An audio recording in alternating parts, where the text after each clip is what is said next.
देखो गाड़ी के जो इनोवा टकराई है, बहुत ध्यान से अगर इसको समझा जाए तो गाड़ी पीछे से नहीं टकराई है।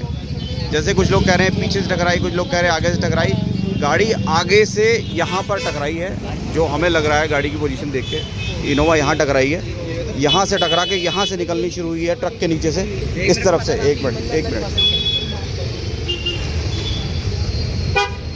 ये ट्रक है, गाड़ी इस तरफ से टकराई होगी, ये अंदाज़ा लगाया जा रहा है कि इस तरफ से टकराई होगी डेफिनेटली। और यहाँ से टकराते हुए यहाँ से गाड़ी घुसनी शुरू हुई, यहाँ से घुसनी शुरू हुई, यहाँ से अंदर से घुसी है गाड़ी और ये इधर से निकलनी शुरू हुई है। पता लग रहा है साफ, ये पूरे नीचे के ये डैमेज हो गए, इसके जो एंगल वैंगल से सब डैमेज हो गए। इधर से गाड़ी निकली है, मतलब सामने से आकर इधर से गाड़ी निकली है। आप ये देखिए, इधर से निकलकर इधर से निकली है गाड़ी, तभी गाड़ी की सारी छत व डैमेज होगी, छत उड़ गई पूरी गाड़ी की।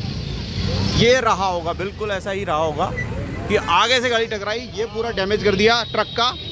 और ये यहाँ से नीचे से घुसी और यहाँ से घुस के निकली, इसलिए जो गाड़ी में लोग थे उनकी सर वर सब उड़ गए, सड़क पे पड़े हुए हैं। ये रीज़न रहा होगा, ये देखने से पता लग रहा है।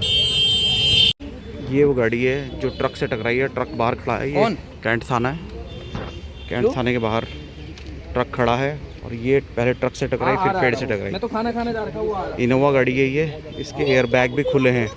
ये देखिए, इस समय थाने में लाके खड़ी की गई है गाड़ी।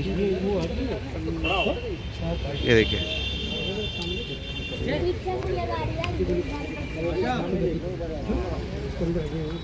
ये थाना है, कैंट थाना। ट्रक वो बाहर खड़ा है, वो अगर आप देख पा रहे हैं वो ट्रक खड़ा है, उससे टकराई गई है। वो यहाँ से दिखाई नहीं देगा।